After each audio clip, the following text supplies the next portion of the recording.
క్రైస్తవ జీవితాల్లో లోకములో ఏ విధంగా కష్టాలు, ఇబ్బందులు, శోధనలు వస్తాయో క్రైస్తవ జీవితంలో కూడా అలాంటి శోధనలు, కష్టాలు, ఇబ్బందులు వస్తాయంటారా? ఏంటి మాట్లాడరే? క్రైస్తవ జీవితంలో కూడా అలాంటి పరిస్థితులు మన మధ్యలో కూడా వస్తాయి. అయితే లోకములో వారికి వచ్చే సమస్యల్లో వారు ఎలా స్పందిస్తున్నారు, క్రైస్తవ సంఘములో, క్రైస్తవ కుటుంబాల్లో అలాంటి పరిస్థితులు వచ్చినప్పుడు మనం ఎలా స్పందిస్తున్నాం, వారు ఎలా రియాక్ట్ అవుతున్నారు, ఆ వచ్చిన శ్రమ, మరణకరమైన పరిస్థితిలో అన్నీ ఈరోజు లోకంలో ఏమొస్తున్నాయో క్రైస్తవ కుటుంబంలో కూడా వస్తున్నాయి అని చెప్తున్నాం. మరి అన్యజనాంగంగా ఉన్నప్పుడు వాళ్ళు ఏ విధంగా రియాక్ట్ అవుతున్నారు, మనం ఆ శ్రమలు, కష్టాలు, నిందలు, అవమానాల మధ్య మనం ఎలా స్పందిస్తాము అనేది ఒకసారి ఆలోచించేయండి. మన స్పందనకి వారి స్పందనకి వ్యత్యాసం ఉండాలి కదా, అవునంటారా కాదంటారా?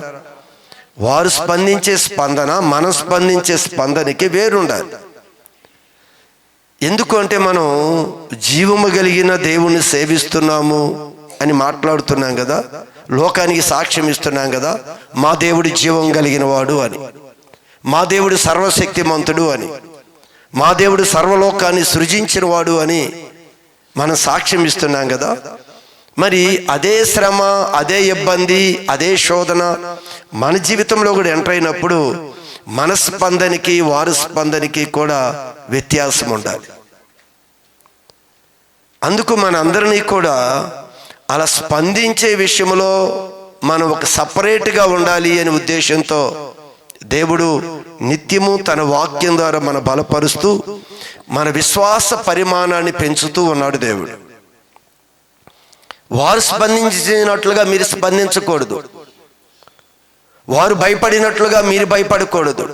అందుకే ప్రభు అంటాడు, వారు భయపడిన వాటికి, చూడండి ఒకసారి, వారు భయపడిన వాటికి, వారు ఎవరు అంటే ప్రభువుకి వేరుగా ఉన్నవారు, అంటే ప్రభువుని ఎరగని వారు.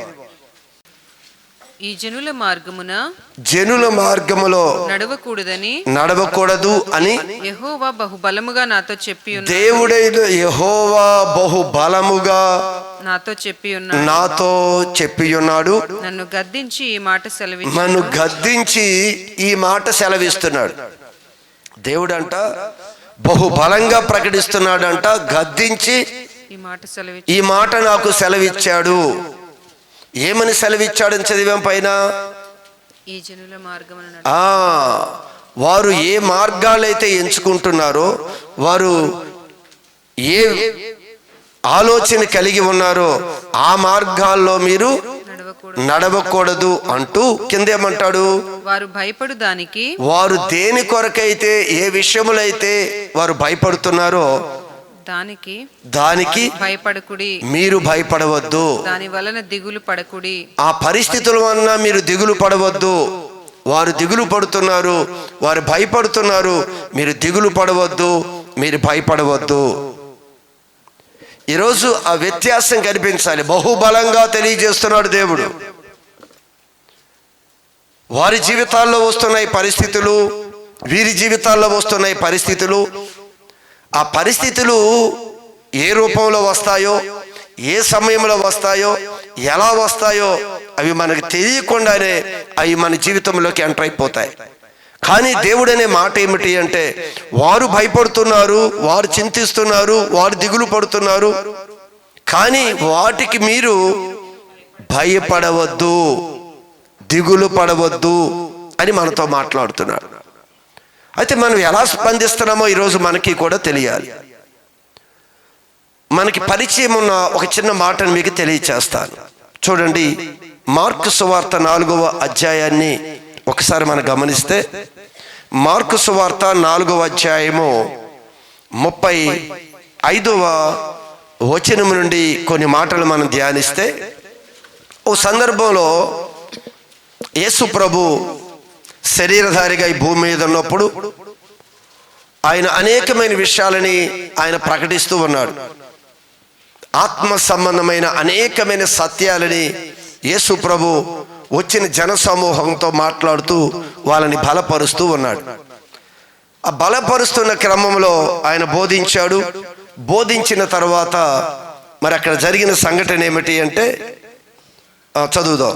ఆ దినమే సాయంకాలమైనప్పుడు, ఆ రోజే సాయంకాలమైనప్పుడు ఆయన అద్దరికి పోవుదమని, అద్దరికి వెళదాము అని వారితో చెప్పగా, ఆ శిష్యులతో చెప్పగా, వారు జనులను పంపివేసి, వారు వచ్చిన జన సమూహమునంతటిని కూడా వారిని ఇంటికి పంపించి వేసి, ఆయనను ఉన్న పాటున ఆయన అది బోధించాడు. వెంటనే ఒక దోణిలో ఎక్కించుకొని తీసుకొని పోయిరి. ఆయన వెంబడి మరికొన్ని దోణిలు వచ్చెను. మరికొన్ని దోణిలు ఆ దోణిని ఫాలో అవుతూ ఆ సముద్ర ప్రయాణాన్ని కొనసాగిస్తూ ఉన్నాయి. నా వైపు చూడాలి. అప్పుడు పెద్ద తుఫాను రేగి ఆయన ఉన్న దోణి మీద అలలు కొట్టినందున దోణి నిండిపోయెను. ఒక్క నిమిషం ఇక్కడ ఆలోచించేద్దాం. యేసు ప్రభు యొక్క శిష్యులు, ఈరోజు మనం కూడా ఎన్నో దినాల నుంచి దేవుడి వాక్యం వింటున్నాం కదా, ఎన్నో దినాలు దేవుడి కార్యాలను కళ్ళారా చూస్తున్నాం కదా. అయితే అక్కడ తనతో తన మాటలు ఎరిగి తన శిష్యరకం చేస్తున్న శిష్యులతో కలిసి యేసు ప్రభు ఆ యొక్క దోణిలో, ఆ బోట్లో, ఆ పడవలో ప్రయాణం చేస్తూ ఉన్నాడు. ఈరోజు మనం కూడా ఆ దోణి అనేది కుటుంబానికి సాదృశ్యంగా ఉంది. మనతో కూడా యేసు ఎలా ప్రయాణం చేస్తున్నాడో ఆ రోజు కూడా యేసు వారితో కలిసి ప్రయాణం చేస్తూ ఉన్నాడు. అయితే ఆ దోణే కాదు, అనేకమైన దోణిలు వారి వెంట ఫాలో అవుతూ ఉన్నాయి. అయితే ఇప్పుడు ఏమైంది అంటే, సముద్రంలోకి వెళ్ళిన తర్వాత పెద్ద తుఫాను వచ్చినట్లుగా ఇక్కడ రాయబడి ఉంది. ఏమొచ్చింది? పెద్ద తుఫాను వచ్చింది. తుఫాను రాగానే ఆ తుఫాను యొక్క అలలు, అక్కడ రాయబడి ఉన్న మాట ఏమిటి అంటే, దేని మీదకి తుఫాను వచ్చింది? ఆయన ఉన్న దోణి మీదకి తుఫాను వచ్చింది. ఇంకా దోణిలు వెనక ఉన్నాయి, వాటి మీదకి తుఫాను వచ్చినట్లుగా ఇక్కడ రాయబడలేదు. యేసు ఏ దోణిలో అయితే ఉన్నాడో ఆ దోణి మీదకి తుఫాను వచ్చింది. మిగిలిన దోణిలు ఫాలో అవుతున్నాయి, కానీ ఆ దోణిల యొక్క తుఫాను గురించి అక్కడ రాయబడలేదు. ఈరోజు యేసు ఉండిన దోణి మీదే ఎందుకు తుఫాను వచ్చింది అనేది తెలియాలి. ఈరోజు యేసు ప్రభుని నమ్ముకున్నాం కదా, యేసు ప్రభుని అనుసరిస్తున్నాం కదా, మరి ఏంటి నా జీవితంలో, నా కుటుంబంలోనే ఈ శోధన ఏంటి, ఈ ఇబ్బందులేంటి, ఈ అవమానాలేంటి, ఈ నష్టమేంటి?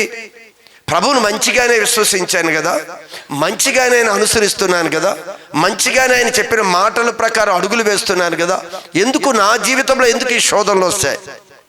వాక్యం చెప్తుంది, యేసు ఉన్న దోణి మీదకి తుఫాను వచ్చింది అని. ఈరోజు మనందరి జీవితంలో కూడా ప్రభుతో కలిసి వెళ్ళే ఈ ప్రయాణం, ఈ దోణి అనేది ఒక కుటుంబం లేదా ఒక సంఘం.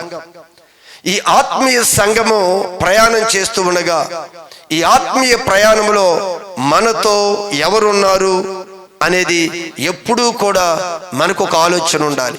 మనతో ఉన్న వ్యక్తి ఎవరు, మనతో ఉన్న వ్యక్తి ఎలాంటి వాడు, మనతో ఉన్న వ్యక్తి ఎంత సామర్థ్యత కలిగిన వాడు అనేది నువ్వు ఎరగగలిగితే ఆ శ్రమల మధ్య నీ స్పందన వేరుగా ఉంటుంది.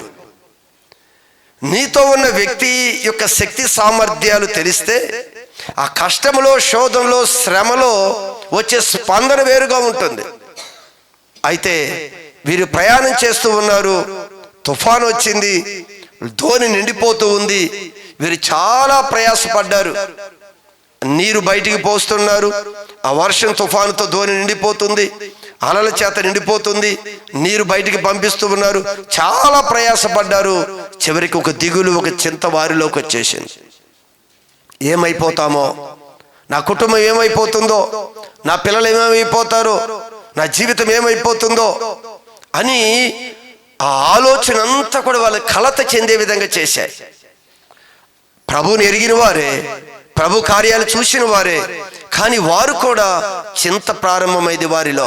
బ్రతుకుతామనే ఆశ లేదేమో, గమ్యానికి చేరతామనే ఆశ లేదేమో, మరి ఏ విధంగా తన మనస్సులో ఆలోచించారో ఆ సమయంలో యేసు ప్రభు దగ్గరికి వెళ్ళి, యేసు ప్రభు అంట అదే ధోనిలో ఆ యొక్క అమరమున తలవాల్చుకొని నిద్రించుచుండెను అని రాయబడి ఉంది. ఆ అమరమున ఆయన తలవాల్చుకున్నాడు. తుఫాను వస్తుంది, ఆయన ప్రశాంతంగా ఉన్నారు అక్కడ. అయితే వీరు యేసు ప్రభు దగ్గరికి వెళ్ళి అంటున్న మాట ఏమిటి అంటే, వారు ఆయనను లేపి, యేసు ప్రభును లేపి, బోధకుడా మేము నశించిపోవచ్చున్నాము, నీకు చింత లేదా? ఈరోజు మనం కూడా మన శ్రమల మధ్య, కష్టం మధ్య ఏమని స్పందిస్తున్నాం, ఏమని మాట్లాడుతున్నాం? మనం కూడా నీకు చింత లేదా అని మనం అడుగుతున్నాం. ఆయనేమన్నా నీ కొరకే కదా నేను చింతిస్తుంది అని చెప్పాడు. ఈరోజు మన జీవితంలో కూడా అదే చింత.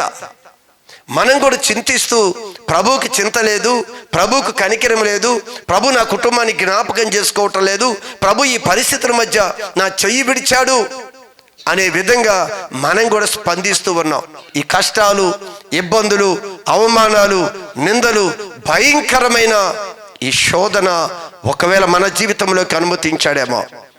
విశ్వాస యాత్రని కొనసాగిస్తున్న ఈ ధోనిలో, ఈ సంఘం అనే ధోనిలో యేసు ఉన్నాడు.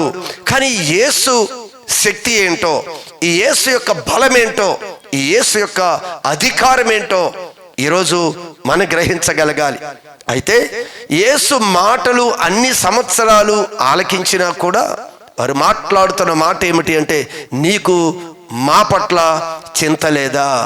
మా పట్ల కనికరం లేదా? నీకు ఇన్ని బాధలు అవస్థలు పడుతున్నామే, నీ కనికరం లేదా? మా పట్ల నీ దయ లేదా? నిన్ను నమ్ముకున్నాం కదా, నువ్వు ఉన్నావనే వచ్చాం కదా. ఈరోజు మన కష్టాల్లో మన స్పందన ఏమిటంటే, దేవుని విమర్శిస్తాం, దేవుడి ప్రశ్నిస్తాం, దేవుడి చేతకాని వాడిగా, దేవుడు ఏమీ ఆయన వల్ల కాదు అన్నట్లుగా ఆ పీక్ స్టేజీలో మన ఆలోచన, నిర్ణయాలన్నీ కూడా మారిపోతాయి. అన్నీ మారిపోతాయి. ఎందుకు దేవుడు అనుమతిస్తున్నాడు? ఎందుకు? ఇక్కడ ప్రశ్న ఏంటి అంటే, ఎందుకు యేసు ఉన్న ధోనిలోనే ఎందుకు ఈ తుఫాను? యేసు అక్కడ అన్న మాటలు ఏమిటి అంటే, ఆ తుఫాన్ని గద్దించాడు, ఆ తుఫాను ఆగిపోయింది, నిమ్మలమైపోయింది. చదవండి ఒకసారి. అందుకు ఆయన లేచి గాలిని గద్దించి నిశ్శబ్దమై ఊరకుండుమని, నిశ్శబ్దం అన్నాడు, సైలెన్స్ అనగానే గాలి, సముద్రం అంట నిమ్మలమైపోయిందంట. అందుకే ఒక వాక్యం వింటున్నప్పుడు అసలు ఆ వాక్యంలో ఉన్న దేవుని యొక్క సంపూర్ణతను మనం వెరగాలి. వీరు వెరగలేకపోయారు. అన్ని దినాలు యేసుతో నడిచినా కూడా ఆయన ఎవరు అనేది ఒక సంపూర్ణతలోనికి వారు రాలేకపోయారు. కనుక నీకు మా పట్ల చింతలే, మేము బాధపడుతున్నా, ఇబ్బంది పడుతున్నా, కష్టపడుతున్నా కూడా మా గురించి నువ్వు ఆలోచించటం లేదు, మా చెయ్యి విడిచిపెట్టేశావు. మన మాటలు ఎలా ఉన్నాయి? అక్కడ కూడా ఆయన శక్తి ఏమిటో వారు గ్రహించక వారు అంటున్నారు. కానీ యేసు సైలెన్స్ అనగానే సముద్రము, తుఫాను అన్నీ నిమ్మలమైపోయాయి. ఈరోజు విశ్వాస యొక్క జీవితంలో మనం గమనించవలసింది ఏమిటి అంటే, మన దేవుని యొక్క మాటకి ఎంత శక్తి ఉందో నీకు తెలియాలి. మన ప్రభు ఆ పరిస్థితుల మధ్య ఇన్వాల్వ్ అయ్యే టైం ఒకటి ఉంది. ఆ టైం వరకు ఆయన గురించి నీకు తెలుసు కనుక నీవు విశ్వాసంతో ఉండాలి. అసలు అది వచ్చింది ఎందుకో తెలుసా? నీ విశ్వాస పరిమాణాన్ని పెంచటానికి, నీ దేవుని గురించిన ఒక అవగాహన నీలోకి రావాలి అని, దేవుడి సామర్థ్యత ఏంటో నీకు తెలియాలి అని నీ జీవితంలో, నీ ధోనిలోనికి ఆయన కొంచెం శ్రమలు అనుమతించాడు. అయితే అక్కడ యేసు ప్రభు గద్దించగానే మిక్కిలి నిమ్మలమాయెను. అప్పుడు ఆయన మీరెందుకు భయపడుచున్నారు? ఎందుకు భయపడుచున్నారు? మీరు ఇంకను నమ్మిక లేక ఉన్నారా? ఇంకా మీకు నమ్మకము లేదా? ఈరోజు నీ విశ్వాసాన్ని దేవుడు పరీక్షిస్తున్నాడు. నేను విశ్వాసిని అని చెప్తున్నావు కదా, విశ్వాసం లేకుండా దేవుణ్ణి సంతోషపెట్టడం సాధ్యం కాదు అనుకున్నావు. నీవు దేవుణ్ణి సంతోషపెట్టాలి అంటే, దేవుడు ఇష్టపడే కుమార్తెగా కుమారుడుగా కావాలి అంటే మనకు ఉండవలసిన క్వాలిఫికేషన్ ఏంటో తెలుసా? విశ్వాసము. అక్కడ అదే మాట అన్నాడు ఆయన. ఏమన్నాడు యేసు ప్రభు? మీరెందుకు భయపడుచున్నారు? ఇంకా మీరు నమ్మటలేదా నన్ను? మనం ఎందుకు అలా స్పందిస్తున్నాం మన కష్టాల్లో? చెప్పండి. ఇంకా నమ్మకం లేదా? ఇంకా ఆయన మీద నమ్మకం లేదా? ఆయన మీద ఆ నమ్మకం, ఆ విశ్వాసాన్ని ఎదిగించటానికి, మనల్ని ఒక పరిపూర్ణ చేయటానికే నా జీవితంలో కొన్ని తుఫాన్లు దేవుడు అనుమతించాడు. అది మనం చేసుకుంటే వచ్చేవి కొన్ని ఉంటే, దేవుడు అనుమతించేవి కొన్ని ఉన్నాయి. మన యొక్క తొందరపాటుతో కొన్ని మనం తీసుకొని వచ్చి ఉంటే, ఆ వాటిని ప్రభు ఏం చేస్తాడో తెలుసా? దానిలో నుంచి నీ విశ్వాస పరిమాణాన్ని పెరిగే విధంగా ప్రభు దాని ముందుకు కొనసాగిస్తాడు కొద్ది దినాలు. చూడండి, మీరు పేతురు రాసిన మొదటి పత్రిక ఒక్కసారి చూస్తే, చింతపడుతున్నాం కదా, ఒకసారి విషయాన్ని చూడండి. వీరంటా ప్రభువుని అడుగుతున్న ప్రశ్న ఏమిటి? మీకు చింత లేదయ్యా? మా మీద మేము నశించిపోతున్నాం కదా. ఈరోజు నువ్వు అనలేదా? నీ కష్టంలో, నీ ఇబ్బందుల్లో, నీ లోటు కొదువు తీరనప్పుడు, వస్తున్న సమస్యల మధ్య కొన్ని రాత్రులు, నిద్రలేని రాత్రుల్లో, అయ్యా నీకు చింత లేదా నా మీద? నన్ను ఒకసారి చూడు అనుకొని, ఒకవేళ పరిస్థితుల మధ్య మన స్పందన వేరుగా మారిపోయి వెళ్ళిపోయిన వారు చాలామంది ఉన్నారు. అయితే ఇక్కడ ఏమంటున్నాడు ప్రభు చూద్దాం. పేతురు రాసిన మొదటి పత్రిక 5వ అధ్యాయము 7వ వాక్య భాగం. 5:7 పేతురు రాసిన మొదటి పత్రిక. ఆయన యేసు మిమ్మును గూర్చి చింతించుచున్నాడు. అదిగో నా వైపు చూడాలమ్మా మీరు. ఆయన మిమ్మును గూర్చి చింతించుచున్నాడు. వారు ప్రశ్న వేశారు కదా శిష్యులు, నీకు చింత లేదా? మా మీద మీకు చింత లేదా? అదే ఒక ఆలోచన నీది అయి ఉంటే, ప్రభు ఈ ఉదయకాలం అంటున్నాడు, నీ గురించే నేను చింతిస్తున్నాను అని సమాధానం చెప్తున్నాడు. మాకు ఈ బాధలో మమ్మల్ని ఎందుకు విడిచిపెట్టావో నువ్వు అడుగుతున్నావేమో. ఆయన చెప్తున్నాడు, నీ గురించే నేను బాధపడుతున్నాను అని చెప్తున్నాడు. నీ యావత్ బాధలో నేను బాధ అనుభవిస్తున్నాను అని చెప్తున్నాడు ఆయన. చింత నీ గురించే నా చింత. నీ విశ్వాసంలో పరిపూర్ణులుగా అవ్వాలి అని, నీ విశ్వాసం యొక్క పరిపూర్ణతో నిత్యత్వంలోనికి చేరాలి అని నీ గురించి చింత. నువ్వు ఆత్మీయతలో దిగజారిపోయి, విశ్వాసంలో దిగజారిపోయి చివరికి నిత్యత్వాన్ని కోల్పోతావనే చింత. ఈరోజు ఆయన చింత లేక కాదు, చింత పడుతున్నాడు కనుకే నీ విశ్వాస పరిమాణాన్ని పెంచడానికి, నువ్వు దేవుడి మీద ఆధారపడే విధంగా చేయటానికి, నీ జీవితంలో వచ్చిన శ్రమల విషయంలో, సహాయం చేసే విషయంలో ఆయన ఆలస్యం చేస్తూ ఉన్నాడు. అవి ఎందుకు తెచ్చుకున్నావో తెలియదు, అది ఎందుకు వచ్చాయో తెలియదు మనకి. కానీ వచ్చిన వాటి విషయంలో నీ ప్రార్థన ద్వారా వాటిని ఆలస్యం చేయటానికి కారణం ఏంటో తెలుసా? నీ విశ్వాస పరిమాణాన్ని పెంచాలి. అది నా చింత. నువ్వు నా రాజ్యంలోకి రావేమో, నీ మధ్యలోనే నీ విశ్వాస జీవితాన్ని ముగించి వేస్తావేమో. అందుకే ఈ సంఘం అనే ఈ ధోనిలో యేసు ఉన్నాడు. ఆ యేసు ఎలాంటి వాడు నీకు అర్థం కావాలి అంటే, వాక్యం చెప్తుంది, ఆ యేసు నీ గురించి చింతించుచున్నాడు. ఆ యేసు నీ గురించి చింతిస్తున్నాడు, నీ పిల్లల కొరకు చింతిస్తున్నాడు. నీవు, నీ ఇంటి వారందరూ కూడా విమోచించబడి నిత్యత్వంలోకి వెళ్ళాలి అనేది ఆయన చింత. అందుకే ఈ శ్రమల మధ్య నీ ప్రార్థన నేర్పుతున్నాడు, ఈ కష్టాల మధ్య దేవుడి మీద ఆధారపడటం నేర్పుతున్నాడు. కొన్నిసార్లు మనకు ఆధారాలు దొరకవండి. మునిగిపోయే టైంలో, ఇబ్బందులు పడుతున్న టైంలో ఏదో ఒక ఊత పట్టుకొని పైకి లెగుద్దాము అంటే ఆధారం కూడా కట్ చేస్తాడు దేవుడు. కొన్ని శ్రమలు వస్తాయి, కొన్ని కష్టాలు వచ్చినప్పుడు ఏదో ఆధారం గురించి చూస్తావు. ఎటు నుంచి అన్న చిన్న ఆధారం వస్తే దాన్ని పట్టుకొని పైకి లెగుద్దాము అని. ఆధారం కనిపించదు. ఆధారాల మధ్య నువ్వు దేవుని ఆధారము చేసుకోవాలి అనేది దేవుని యొక్క ముఖ్య ఉద్దేశం. నీ చేతులు ఆయన వైపు ఎత్తాలి అనేది దేవుడి ఉద్దేశం. అందుకే ఎట్టి పరిస్థితుల్లో నీ ఆత్మీయ జీవితం క్షీణించిపోకూడదు. దినదినము అది సంపూర్ణతలోనికి రావాలి అనేది దేవుని ఉద్దేశం. అందుకే ఇక్కడ మాట్లాడుతున్న మాట ఏమిటి అంటే, ఆయన మిమ్మును గూర్చి చింతించుచున్నాడు కనుక, ఆయన మిమ్ములు గూర్చి చింతించుచున్నాడు కనుక మీ చింత యావత్తు ఆయన మీద వేయుడి. ఆయన మీద వేయుడి. నిబ్బరమైన బుద్ధి కలవారు. గమనించండి, జాగ్రత్తగా గమనించండి. నేను చింతిస్తున్నాను మీ గురించి కనుక మీ చింత ఇప్పుడు ఏం చేయాలి? ఆయన మీద, నా మీదే. ఈ లాజిక్ జాగ్రత్తగా మీకు అర్థం కావాలి.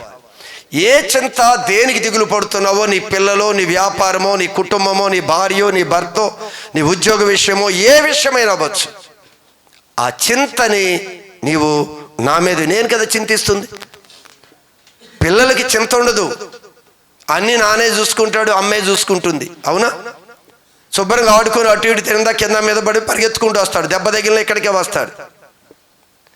బట్టలు చిరిగిపోయాయా, బుక్కులు పాడైపోయా, పెన్ను పోయిందా, పెన్సిల్ పోయిందా, స్లేట్ పగలగొట్టామా, వాడికేం బాధ లేదు, ఏం చింతించడు. అంత మమ్మీ డాడీ చూసుకుంటారు అనే ఒక ధీమా. ఇక్కడ కూడా అంటే నేను చింతిస్తున్నాను, మీకెందుకు, మీ చింత నా మీద విషయం. అందుకే చిన్న పిల్లల పోలి అలాంటి మనస్సును మీరు కలిగి ఉండండి అంటాడు. వారు ఎలా ఆధారపడతారో, వారు ఏ చింత లేకుండా ఏదున్నా వారు వాళ్ళ మమ్మీ డాడీకి వదిలేసి హ్యాపీగా ఉంటారు. చిన్నపిల్లల వల్ల మీ మనస్సు మారి రూపాంతరం చెందాలి అంటే, చిన్నపిల్లలు తల్లిదండ్రుల మీద అలా ఆధారపడతారో, మనం కూడా దేవుడి మీద ఆధారపడి మన చింత ఆయన చేతులకు అప్పగించు. ఆయన చింతిస్తున్నాడు. పిల్లలు అయ్యో ఫీజు కట్టాలి, ఇంకా 4 రోజులే టైం ఉంది అని ఎల్కేజీ యూకేజీ పిల్లలు వచ్చి నీ దగ్గర ఏడుస్తారా? ఏమ్మా, అమ్మ ఫీజు కట్టాలి, ఫీజు టైం అయిపోయింది అని ఏడుస్తారా? ఏమీ వాడికి బాధ లేదు. నువ్వు కడతావో ఏం చేస్తావో వాడికి తెలుసు, వాడికి ఆలోచనే లేవు, ఆ చింతే లేదు. బుక్ పోయితే ఇంకోటి కొనిస్తారు, అన్నీ వాళ్ళే కొనిస్తారు. వాడు వచ్చేటప్పుడు అన్నీ పారేసుకొని అక్కడ పడేసుకొని వచ్చేసి దేమో కూర్చుంటాడు. అరే స్కూల్కి నడువు అంటే పుస్తకం లేదు, ఇవ్వు, నువ్వు కొనిస్తే మరలా బయలుదేరుతాడు. బ్యాగ్ లేదు, బ్యాగ్ ఇవ్వకపోతే వెళ్ళను, మరలా వాళ్ళే బ్యాగ్ అన్ని సిద్ధపరచాలి. దేవుడు కూడా అలానే, నీ చింత నాకు ఇచ్చేయి, నేను చూసుకుంటా. జాగ్రత్తగా చదవండి, ఆ మాటలు ధ్యానిద్దాం మరలా. ఆయన మిమ్మును గూర్చి చింతించుచున్నాడు కనుక మీ చింత యావత్తు నీతోనే మాట్లాడుతున్నాడు, చింతపడుతున్న మనతోనే మాట్లాడుతున్నాడు. ఇవేవో బాగున్న మాటలు అని మీరు పక్కన పెట్టొద్దు. ఆయన నాతో మాట్లాడుతున్నాడు అని నువ్వు ఎరగగలిగితే, ఆయన అడుగుతున్నాడు, నీ దిగులు, నీ భయము, నీ చింత నా మీదే. నీ కుటుంబం గురించి నేను ఆలోచిస్తున్నాను, రాత్రి పగలు నా కనుదృష్టి అంతా నీ మీదే. నేను చక్కగా బ్లెస్ చేయాలి, చక్కగా విశ్వాసంలో సంపూర్ణతలోకి నేను తీసుకుని వెళ్ళాలి. కనుక ఏ విషయం గురించి నువ్వు చింతపడక, నీ చింత అంతా కూడా అంటూ ఆయన మీద వేయుడి. నిబ్బరమైన బుద్ధి కలిగిన వారిగా మెలకువగా ఉండండి. ఇక్కడ విషయం ఏం చెప్తున్నాడంటే, మన బుద్ధి నిబ్బరంగా ఉండాలంట. చింతపడి ప్రభు ఇంకా ఆలస్యం చేస్తున్నాడు అని ఇంకొక నిర్ణయాలు తీసుకోవద్దు. బుద్ధి మారకూడదు. నువ్వు ఆయన మీద విశ్వాసం ఉంచావు కదా, ఆయన మీద విశ్వాసం ఉంచిన నీవు ఆలస్యమైనా సరే ఖచ్చితంగా ఆయన చేసే వరకు నువ్వు ఎదురు చూడాలే కానీ బుద్ధి మార్చుకొని, మనసు మార్చుకొని దేవుడి మీద నుంచి నీ మనసు తొలగించకూడదు. మనం ఏం చేస్తామో తెలుసా? మనం ఎలా ఆధారపడ్డామో తెలుసా? ప్రభు దగ్గర చూస్తాం, ప్రభు దగ్గర నుంచి ఆ మేలు మనకి ఆలస్యమైపోతే వెంటనే ఇది విడిచిపెట్టి మరొక మార్గాన్ని మనం ఎంచుకుంటాం. బుద్ధి నిబ్బరంగా ఉండదు, ఎందుకంటే విశ్వాస నమ్మకం పరిపూర్ణంగా లేదు. అందుకే ఆలస్యం కాగానే మన మనసు మరోవైపు చూస్తుంది. మన మనసు వెంటనే సెకండ్ ఆప్షన్ ఏంటో ఎత్తుక్కుంటూ ఉంటుంది. చూడండి, మీరు ప్రార్థన చేస్తున్నారనుకోండి, ఖచ్చితంగా ఒక అవసరం ఉంది మనకి, రేపే అవసరం, ఈ అవసరం తీరాలి. ప్రభు దగ్గర బాగా ప్రార్థన చేస్తూ ఉంటాం. ప్రార్థన చేసేటప్పుడు ఈ మనస్సు మరొక ఆధారము, మరొక అవకాశాలు ఎక్కడ దొరుకుతాయా అని మొత్తం చెక్ చేసుకుంటూనే ఉంటుంది. ఉండదంటారా? ఆయన అంటే నిబ్బరమైన బుద్ధి కలిగి ఉండు. దేవుడి మీద విశ్వాసం ఉంటే దేవుడి మీద విశ్వాసం అంతే. సెకండ్ ఆప్షన్ లేదు. విశ్వాసికి మరొక ఆప్షన్ లేదు. ప్రభువే చేయాలి, ప్రభువే చేయాలా కార్యం. ఎవరి ద్వారా చేస్తాడో, ఎలా చేస్తాడో ఆయనే కార్యం చేయాలి అని మనం స్థిరంగా ఉండాలి. వాక్యం చెబుతుంది, నేను చింతిస్తున్నాను, నీవైతే నిబ్బరమైన బుద్ధి కలిగి ఉండు. ఏమంటున్నాడు? కలవారై మెలకువగా ఉండండి. ఒకవేళ నీ మనసు దేవుడి మీద నుంచి తొలగిపోతుందేమో, ఒకవేళ నీ మనసు దేవుణ్ణి నిందిస్తుందేమో, నీ నోరు దేవుణ్ణి విమర్శిస్తుందేమో, జాగ్రత్త. ఈ పరిమాణం పెంచటానికి దేవుడు ఈ ధోని మీదకి కొన్ని తుఫాన్లు అనుమతిస్తూ ఉన్నాడు. ఆయన తీసుకొని పెట్టడు. తుఫానులు వచ్చినప్పుడు దేవుడు దాన్ని అనుమతిస్తున్నాడు, లేదా ఆ తుఫానుకి లో నుండి బయటికి తీసుకురావటానికి ఆయన ఆలస్యం చేస్తూ ఉన్నాడు. అందుకే ఆయన అంటున్నాడు, ఏమన్నాడు? ఇంకనూ మీకు నమ్మిక లేక ఉన్నారా? అయితే ఇక్కడ అంటాడు, నిబ్బరమైన బుద్ధి కలిగిన వారిగా మెలకువగా ఉండమని చెప్పాడు కదా. ఈ మెలకువ చాలా అవసరం. తర్వాత ఏమన్నాడో తెలుసా? మీ విరోధి అయిన అపవాది గర్జించు సింహము వలె ఎవరిని మృంగుదునా అని. అది వాడున్నాడు అపవాది. నువ్వు ఇక్కడ కష్టంగా ఉంది, ఇబ్బందులుగా ఉన్నాయి, నాకు పని అవ్వటలేదు ఇక్కడ అని ఒకవేళ నీవు గాని బుద్ధి నిబ్బరంగా లేకుండా అవిశ్వాసంతో ఒకవేళ బయటికి అడుగు వేస్తే అపవాది సిద్ధంగా ఉన్నాడంట నిన్ను, నీ జీవితాన్ని పాడు చేయటానికి. కాలు తీసి బయట పెడితే భయంకరమైన ఒక పరిస్థితిని కలగజేస్తాడు. జాగ్రత్త. నీ బుద్ధి నిబ్బరంగా ఉంచు, నీ విశ్వాసాన్ని స్థిరంగా ఉంచు. అపవాది గర్జించు సింహం వలెవని ఉన్నారు. అక్కడ అంటాడు ఆయన, మీ సహోదరులు కూడా ఈ విధమైన శ్రమలే, ఎలాంటి శ్రమలే నెరవేరుచున్నవి అని ఎరిగి. వారి జీవితాల్లో కూడా ఎలానే వస్తున్నాయి. వారిలో ఒకవేళ అలా తప్పిపోయిన వారు నష్టపోయారు, నిలబడిన వారు విజయం చూచారు. నీ సహోదరులు ఉన్నారు కదా, నీలాగా రక్షణ పొందుకున్నవారు, నీలాగా విమోచించబడిన వారు, నీలాగా దేవుడు పిల్లలుగా అనబడుతున్న వారు ఉన్నారు కదా. వారి కూడా ఎలాంటి శ్రమలు వచ్చాయి. వారిలో నిలబడ్డవారు విజయాన్ని చూసి గమ్యానికి చేరబడ్డారు. ఒకవేళ బుద్ధి నిబ్బరంగా లేకుండా బయటికి తొలగిపోయిన వారు అపవాది చేతుల్లోనికి చిక్కుకుపోయారు. జాగ్రత్త, మెలకుగా ఉండు, చింతపడకు. నేను చింతిస్తున్నాను. ఎందుకు అంటే ప్రభు దీనిలో నేర్పాలి అనుకున్న పాఠం ఒక్కటే. శ్రమలు అనుభవించింది, అనుమతి ఇచ్చింది.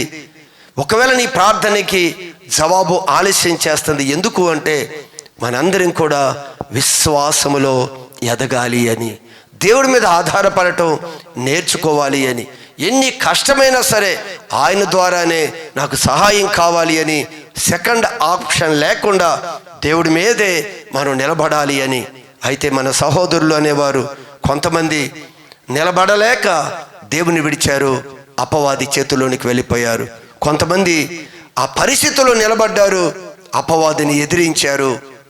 దేవుని యొక్క సహాయం ద్వారా వారు రాజ్యాలనే జయించుకుంటూ దేవునికి ఇష్టమైన పిల్లలుగా నిలబడ్డారు. అయితే అక్కడ మరొక మాట తర్వాత ఏం రాస్తున్నాడు ఆయన? చదువుదాం, కంటిన్యూ చేద్దాం. తన నిత్య మహిమకు క్రీస్తునందు మిమ్ములను పిలిచిన. అసలు ఎందుకు పిలిచాడంట ఆయన మనల్ని? తన నిత్య మహిమకి పిలిచాడు. దాని కొరకు సిద్ధపరుస్తున్నాడు. అమ్మా, నువ్వు ఏం చింతపడద్దు, నిత్య మహిమకి రావాలి కదా, నిత్య రాజ్యానికి నువ్వు రావాలి కదా. అవిశ్వాసిగా ఉంటే నువ్వు రాలేవు.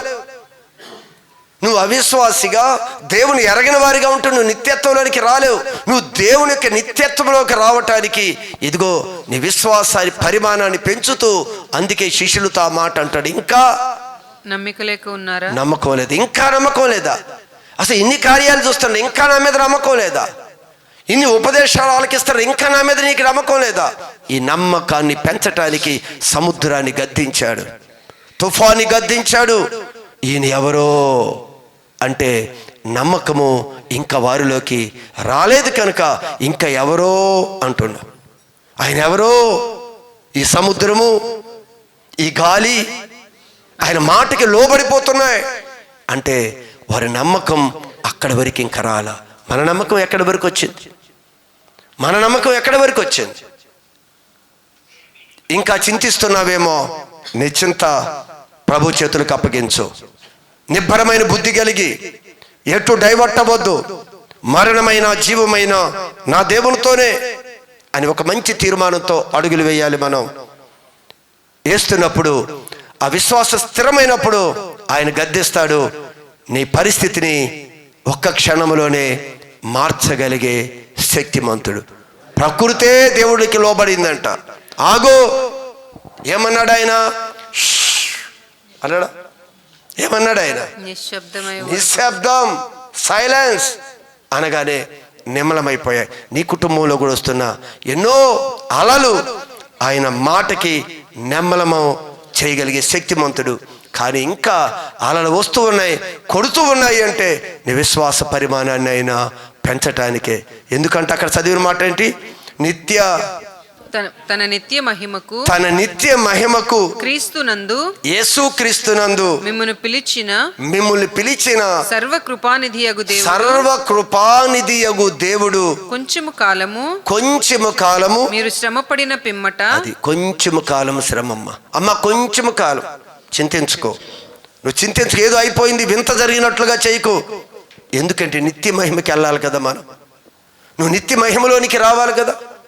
అందుకే యేసు ఉన్న ధోని మీదకి తుఫాన్, యేసు లేని ధోని మీదకి తుఫాన్ లేదు.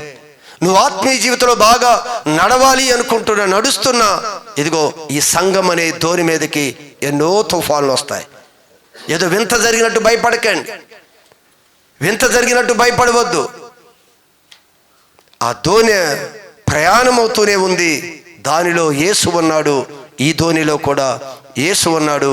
అందుకే నిత్య మహిమకి పిలిచిన సర్వకృపానిధి అయిన దేవుడు కొంచెము కాలము మీరు శ్రమపడిన పిమ్మట తానే మిమ్ములని సంపూర్ణులుగా చేసి స్థిరపరిచి బలపరిచి నిత్య రాజ్యానికి వారసుడుగా చేయునుగాక. గమనించండి సంగమా, దేవుడి ప్రేమ గొప్పది. చింత, ఈ చింతని ప్రభు చేతులకి మనం అప్పగిస్తేనే మనం ప్రశాంతంగా ఉంటాం. ఈ చింతని ఒకవేళ మనం మోసుకొని వెళ్ళాలి అంటే అది చాలా కష్టంగా ఉంటుంది. విశ్వాసం లేకపోతే నిలబడలేమండి. ఎలా మాట్లాడతామో తెలుసా? నిబ్బరమైన బుద్ధి లేక ఒక సందర్భంలో ఇశ్రాయేలు ప్రజలు ఏం మాట్లాడారో తెలుసా? ఐగుప్తు నుంచి ఇశ్రాయేలుని దేవుడు కానాను దేశానికి తీసుకుని వెళ్ళటానికి మోషేని పంపించాడు. మోషే ఫరో చేతుల్లో నుండి తన ప్రజల లక్షల మందిని ఆయన బయటికి నడిపించుకుంటూ తీసుకుని వెళుతూ ఉన్నాడు. అందరూ కూడా దేవుడు గొప్పవాడు, దేవుడు అద్భుతాలు చూశారు. అబ్బా, దేవుడు ఇన్ని అద్భుతాలు చేశాడే. వారు కూడా ఆశ్చర్యపోయారు. దేవుని గురించి తెలుసు, కొంచెం తెలుసు, అందుకే మొరపెట్టారు. దేవుడు వాళ్ళ బాధని ఆలకించాడు, విడిపించాడు. విడిపించినప్పుడు ఆ సమయంలో 10 రకాల అద్భుతాలు చేస్తున్నప్పుడు వీరందరూ కళ్ళారా చూస్తూనే ఉన్నారు. అది చూసినప్పుడు అర్థమైపోయింది, ఇలాంటి దేవుడు కలడన్న సమాచారం ఇప్పుడు వరకు సంపూర్ణంగా మాకు అందలేదు అనుకున్నారు. ఆ దేవుని మహిమపరిచారు. ఐగుప్తులో నుంచి అడుగుపెట్టారు. దేవుని స్తుతించుకుంటూ ప్రయాణాన్ని కొనసాగిస్తూ ఉండగా ఎర్ర సముద్రము అడ్డుగా వచ్చింది. ఏమొచ్చింది? వచ్చేసింది. చింత ప్రారంభమైపోయింది. చింతలన్నీ పోయింది అనుకున్నాం, చింతలన్నీ తీసేసే ప్రభు వచ్చాడు అనుకున్నాం. ఇప్పుడు వరకు ఇలా బానిసత్వంలో చాలా అలసిపోయాం, కానీ ప్రభు కనికరించి మమ్మల్ని పైకి లేపాడు అనుకున్నాం. ఇంతలోనే మరొకటి వచ్చి పడింది. దేవుడు అనుకున్నాడు, ఈ 10 రకాల అద్భుతాలు చూశారు కదా, నా పిల్లల్లో మంచి విశ్వాసం వచ్చింది అనుకున్నాడేమో. ఎర్ర సముద్రం రాగానే ఏం జరిగిందో తెలుసా? ఆ సందర్భాన్ని చెప్పి నేను ముగించి వేస్తాను.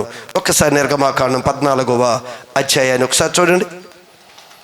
ఫరో సమీపించుచుండగా, నా వైపు చూడాలి, ముగించి వేస్తాను. ఫరో లేదా శత్రువు ఆ దేవుని పిల్లలకి సమీపిస్తుండగా వీళ్ళు వచ్చేస్తున్నారు కదా, వాళ్ళు వెంటాడుతున్నారు. వెళ్ళమని చెప్పింది వారే, కానీ అనవసరంగా మన చేయి జారిపోతుందని ఈ అపవాది మరలా వాళ్ళ వెంటాడుతూనే ఉన్నాడు శత్రువు. ఇశ్రాయేలీలు కన్నులెత్తి ఐగుప్తీయులు తమ వెనుక వచ్చుట, తన వెనుక వెంబడిస్తున్న ఆ శత్రువులని చూశారంటే వీరు మిక్కిలి భయపడి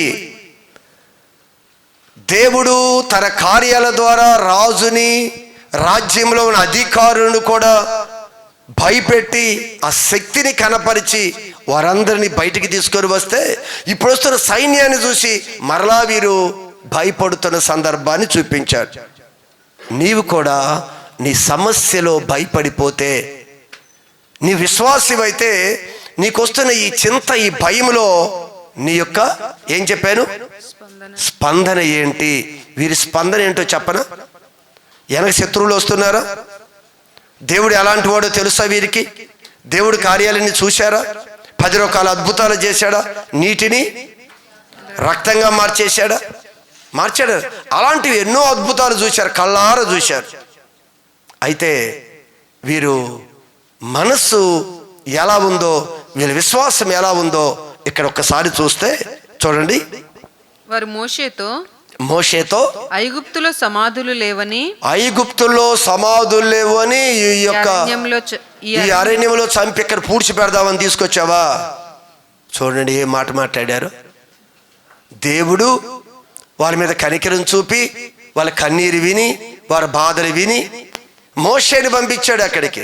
మోషే తీసుకురా. అయ్యా, ఈ రాజు పంపించటం లేదు, చేయి అద్భుతాలు 10 అద్భుతాలు చేయించాడు.